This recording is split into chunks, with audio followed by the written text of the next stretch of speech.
Tonight, the president poised to address a divided nation as he goes to battle on trade and stuns the world, freezing aid to Ukraine. The high-stakes speech at a pivotal moment of the Trump presidency, the deep cuts, slashing budgets, and federal workers 6 weeks in. Elon Musk expected to be on hand. The sudden shutoff of aid to Ukraine as they fight off the Russian invasion. Moscow praising the move.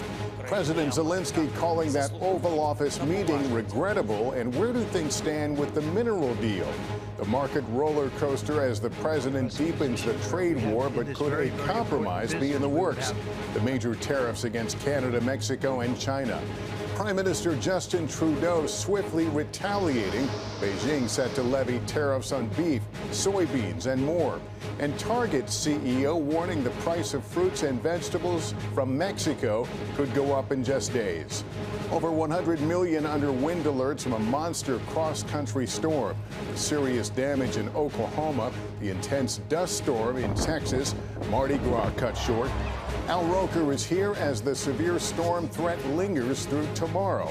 A stunning video, lawmakers deploying smoke grenades in Parliament in Europe. What started it?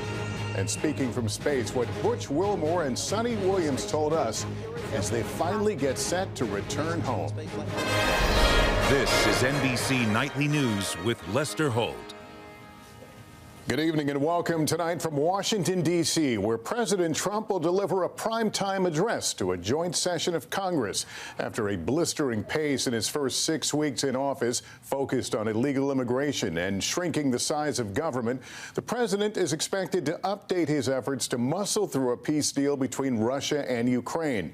Mr. Trump temporarily pausing arms shipments to Ukraine, whose leader Volodymyr Zelensky tried to move past that painful Oval Office dust-up last week, posting on social media, Ukraine is ready to come to the negotiating table. In addition to President Trump positioning himself as a peacemaker, his gambit on trade and tariffs also being put to the test as stocks take another beating. Peter Alexander begins our reporting tonight. Tonight, President Trump, the sequel, set to address both Congress and the country for the first time in his second term. Tonight's theme, the White House says, the renewal of the American dream, with the president already making a sales pitch for his first 6 weeks. So we're setting a lot of records. I think every way we're setting records. President Trump aides say will tout his pledge to be a peacemaker. It comes as Ukraine's President Volodymyr Zelensky now says he's ready to sign that minerals agreement designed to help the U.S. recoup billions of dollars in American aid, which is seen as a first step in an eventual peace deal with Russia. Zelensky posting, I would like to reiterate Ukraine's commitment to peace. My team and I stand ready to work under President Trump's strong leadership to get a peace that lasts. Those comments coming just hours after President Trump suspended military aid to Ukraine, a major policy reversal while the war is still raging, and criticized Zelensky for saying a peace deal is, quote, still very, very far away. A White House official telling NBC News the pause allows a review to ensure the aid is contributing to a solution to the conflict. You got to be more thankful, because let me tell you, you don't have the cards. It follows that disastrous Oval Office meeting. Zelensky today posting it did not go the way it was supposed to, adding it is regrettable that it happened this way. It is time to make things right. But the president's decision to pause aid is sparking bipartisan criticism. This is preposterous. It is laughable. It is childish, and it is embarrassing for Donald Trump. And we'll see how the president deals with it in his speech tonight. But a prolonged cessation of support for Ukraine, I think, is a disaster. President Trump tonight is also expected to tout progress on key campaign promises, including securing the border. Under President Biden, in each of the last 3 Februaries, migrant crossings soared past 150,000 each month. But this February, under President Trump, those migrant crossings plummeted to just 8,300, the lowest number in at least 25 years. We've gone from the worst border ever in history to the strongest border. Then there's the president's Department of Government Efficiency, with Elon Musk set to attend tonight. DOGE is a threat to the bureaucracy. It's the first threat to the bureaucracy. But Democrats have slammed the rapid cost-cutting and plan to bring fired federal workers as their guests. What is the State of the Union, we ask? Chaos is up, corruption is up, and costs are up for regular people. A lot has changed in 5 years. President Trump's last address came before COVID, with Speaker Nancy Pelosi over his shoulder ripping up his speech. But tonight, there's a Republican speaker and a different vice president. He's going to talk about a lot of the successes that we've had. He's also going to be himself, which means he's going to poke a little fun, and we're going to have a good time. And Peter, tonight we've also learned who the president's special guests will be. Lester, among those attending tonight, Mark Fogel, who's released from Russia. President Trump recently negotiated. The family of Corey Comparator, the Pennsylvania firefighter who was killed in last summer's assassination attempt on the president. And Peyton McNabb, a former high school athlete who suffered serious injuries after a transgender woman spiked a volleyball, hitting her face during a girls' match. Lester? All right, Peter Alexander, thank you. And markets tumbled for the second day in a row over President Trump's new tariffs. The Dow losing more than 1,300 points in 2 days. Now the Trump administration is signaling a tariffs pullback could come as soon as tomorrow. With more, here's Christine Romans. Only hours after President Trump's tariffs on America's 3 biggest trading partners kicked in, rattling the markets and escalating fears of a global trade war, the administration appeared to ease off. And the president's listening because, you know, he's very, very fair and very reasonable. So I think he's going to work something out with them. It's not going to be a pause, none of that pause stuff. But I think he's going to figure out, you do more and I'll meet you in the middle some way. Secretary of Commerce Howard Lutnick earlier in the day defended new tariffs, saying they are not inflationary. This is not a trade war, right? This is a drug war. Insisting that Trump's 20% tariffs on China and 25% tariffs on Mexico and Canada are about fentanyl coming into the U.S. Let's look at the facts. Our border is already safe and secure. Far less than 1% of fentanyl flows and less than 1% of illegal crossings into the United States comes from Canada. Canadian Prime Minister Justin Trudeau tearing into President Trump. It's not in my habit to agree with the Wall Street Journal. But Donald, they point out that even though you're a very smart guy, this is a very dumb thing to do. Mexico's president today vowing retaliation. China and Canada now targeting tens of billions in American farm goods with tariffs of their own.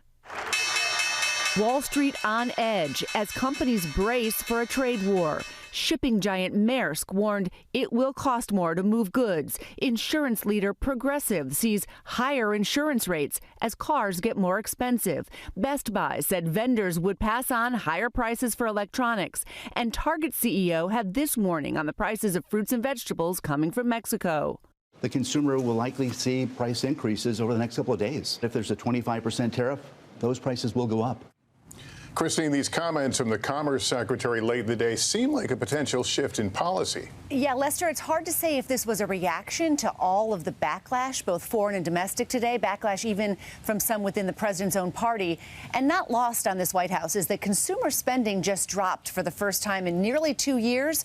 New tariffs could have a big impact on people's willingness to spend money. Lester?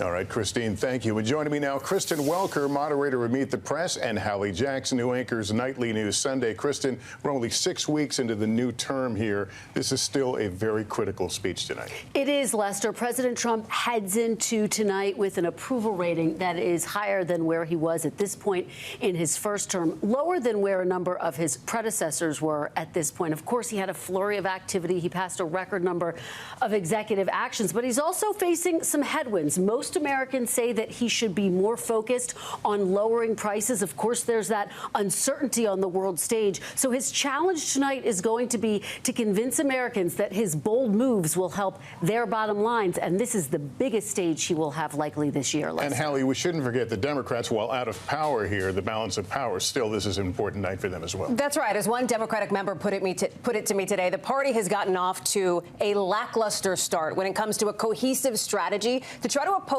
the new Trump administration. But there is some hope now among Democrats that they are finding their footing when it comes to being laser focused on issues like the economy, like those tariffs we've been talking about, like Medicaid, for example. You're still seeing some of those divisions, like for Democrats, attend, don't attend, hold up a sign, don't hold up a sign. The response tonight will come from Michigan Democrat Alyssa Slotkin, the senator who won a state that President Trump flipped in the 2024 election. She is expected to lay out the party's vision for the economy and for national security, Lester. Okay, Hallie and Kristen, thanks to both of you. President Trump front and center tonight after his sweeping election victory. But how are those Trump voters reacting to his first 6 weeks in office? Shaq Brewster went to battleground Wisconsin. Tonight in Waukesha, Wisconsin, many Trump voters are still getting used to that whirlwind start to the president's second term. How are you feeling 6 weeks in? I'm feeling that the world is, it's a lot more stable than it would have been under Biden. When we met 28-year-old Zach Lindsay last year, he told us he was embarrassed by his 2020 vote for President Biden. Because I'm not really too happy with what's going on. So he reluctantly backed Trump. Lindsay tells us he stands by his choice so far. He's keeping most of the promise. He's trying to get the promises that he said. Trump is already doing what he said he's going to do. Realtor Jeff Screamo was once mayor here and said this is what he voted for. What are the things that excite you the most? Yeah, I'm really happy that he's securing the border. I also love what Doge is doing. And then I'm also really happy to see that we're no longer going to be funding Ukraine. Completely needless war. Love him or hate him, you need to give him a chance. Still, Trump voter Lori Gilkay questions the president's pace. I don't want to have to regret voting for him later on because he jumped into something too fast. While financial advisor Chip Schneider is worried about tariffs potentially causing prices to rise. What do you want to hear from the president tonight on tariffs? I want to hear his plan for the tariffs. I'm willing to suffer a little bit of pain, but there's definitely a time limit. And in the swing state that President Trump flipped, we found broader support for his tougher immigration policies, even among some who didn't vote for him. Lester? All right, Shaq Brewster tonight. Thanks. And join Savannah Guthrie, Hallie Jackson, Kristen Welker, and myself tonight for complete coverage of President Trump's joint address. Coverage gets underway at 9 Eastern here on NBC. Tonight, much of the country is bracing for severe weather that is shaking up some of the nation's biggest Mardi Gras celebrations. Our Jesse Kirsch is in the storm zone in New Orleans. Jesse, what's the scene like there? Lester, we're expecting heavy rain here shortly, plus the possibility of damaging winds and potentially even tornadoes. Despite this, thousands of people filling Bourbon Street as New Orleans and cities across the country brace for a rough night ahead. Tonight, the potentially dangerous storms are bearing down on tens of millions of Americans. Possible funnel cloud right in front of me. From the upper Midwest to the deep South. This is moving fast. If you were under that tornado warning, you need to be in your shelter now. Everything from blizzard whiteouts to tornadoes are possible. I mean, it just went right through here. At least 2 twisters already confirmed in Oklahoma, with dust storms blowing over parts of Texas. Hundreds of thousands of power outages reported. And Dallas-Fort Worth Airport temporarily grounded all flights. Outside Dallas, these small airplanes tossed around. Meanwhile, several homes and buildings were damaged. I was scared. I mean, I just said the prayer. I just said, God, don't let any of us get killed. The dangerous storm sweeping across the South on Fat Tuesday, jeopardizing massive Mardi Gras celebrations. New Orleans still held its major parades this morning, but cut the event short. Despite the ominous forecast, tens of thousands still lined the streets. We're going to always come outside. We're not about to stop. We're not stopping nothing. We're going to still party. In all, roughly 15 million people are at risk of severe weather. Roughly 16 million people are under winter alerts that include some blizzard warnings. And roughly 17 million people face red flag fire warnings. Meanwhile, tomorrow brings little relief as this stretch of severe weather keeps marching across the country. Jesse Kirsch, NBC News, New Orleans. We're joined now by Al Roker. Al, the storm threat still impacting millions into tomorrow. Absolutely, Lester. And Jesse and his crew are going to have to take cover in just a bit. But as you see, 16 million people, winter storm watches, winter storm warnings, and even blizzard warnings. And down to the south until 1 a.m. Central Time, we've got a tornado watch, another one. And in fact, this line of heavy thunderstorms moving into New Orleans in about 30 minutes. And there are tornado warnings just to the south there. Now, we're also looking tomorrow at 38 million people from Pittsburgh to Jacksonville, possibility of tornadoes, damaging wind, and hail. In fact, that wind with 60-mile-per-hour gusts from Pittsburgh all the way down to Savannah. And then we're looking at heavy rain, Lester, throughout much of the eastern half of the country. Airport delays, big problems, and we're looking up to a foot of snow in the UP of Michigan. We'll have the latest tomorrow morning on Today. Lester. And lots to report there. Al, thank you. Up now to a chaotic scene from Serbia's parliament today. Opposition lawmakers throwing smoke grenades and using pepper spray inside the chamber, turning it into a plume of smoke. One lawmaker suffering a stroke in the middle of that scene. The lawmakers protesting were backing student demonstrations over a rail station roof collapse that killed 15 people. In 60 seconds, the major lawsuit just dropped against 3 big banks. Why a government agency is abandoning the suit over the popular payment app Zelle. The concern for consumers coming up. A major development as the Trump administration dropped a lawsuit going after some of the nation's largest banks over their peer-to-peer payments network, Zelle. Brian Chung is here. Brian, what's going on?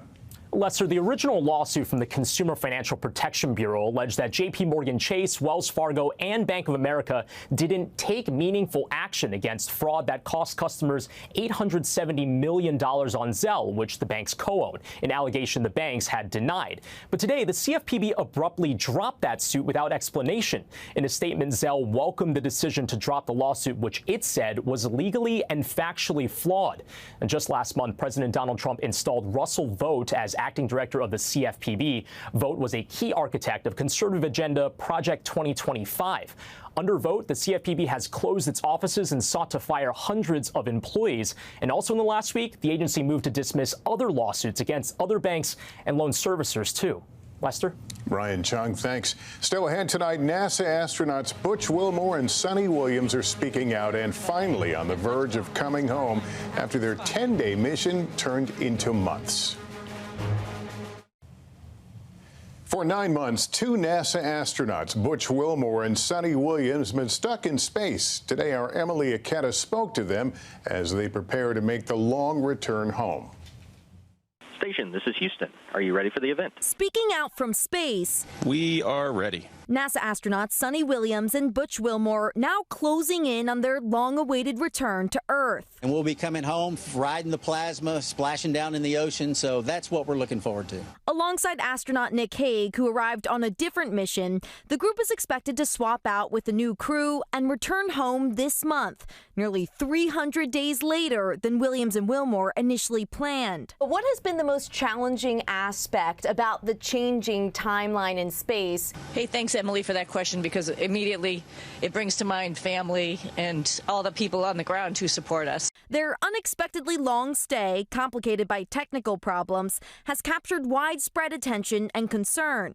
President Trump suggesting they were virtually abandoned in space by the Biden administration, but the astronauts insist they're not stuck, steering clear of politicizing their time in orbit. From my standpoint, politics is not playing into this at all. We came up prepared to stay long, even though we planned to stay short. That's what we do in human spaceflight. The veteran astronauts have kept busy at the International Space Station with hundreds of experiments, 3D printing, and spacewalks. Williams even setting a record for the most spacewalk time by a woman, a staggering 62 hours and 6 minutes. And while the pair is excited to soon embrace their family, friends, and pups, their sense of wonder brighter than ever. Hey, we're going to the moon and Mars. That's what my plan is. I'll be right beside Butch if that's the case. Emily Ikeda, NBC News. When we come back, For the Birds, meet the group whose passion for connecting with nature is taking flight in the dead of winter. Next. Finally, there's good news tonight about one woman's love of bird watching and her determination to make it accessible for everyone. Here's Maggie Vespa. On a snowy Saturday outside Detroit, the draw of the great outdoors is undeniable. There's a river in front of me. No matter how you experience it. Welcome to the Great Backyard Bird Count, a bird watching retreat for the blind. It's at least 4 or 5, isn't it? I know it's several. On this day, hearing the trademark calls of Canada geese, blue jays, and more.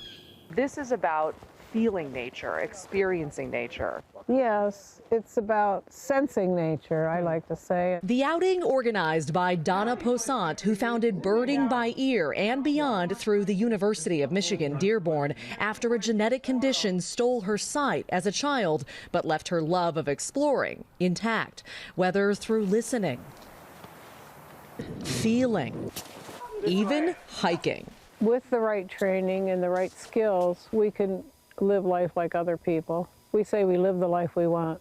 Even out in the woods. Oh yeah, this is the life I want. Her spirit inspiring first-time and veteran birders alike. I can smell the flowers. We can hear the birds. There's a stereotype that we can't explore nature because we can't see. And so going against that stereotype, I love it. Confidence and a connection with nature, universal in every sense. Maggie Vespa, NBC News, Proud Lake State Park, Michigan. And that is Nightly News. A reminder to join us tonight for President Trump's joint address to Congress. We get underway with our coverage at 9 p.m. Eastern. Thank you for watching. I'm Lester Holt. Please take care of yourself and each other. Good night. Thanks for watching. Stay updated about breaking news and top stories on the NBC News app or follow us on social media.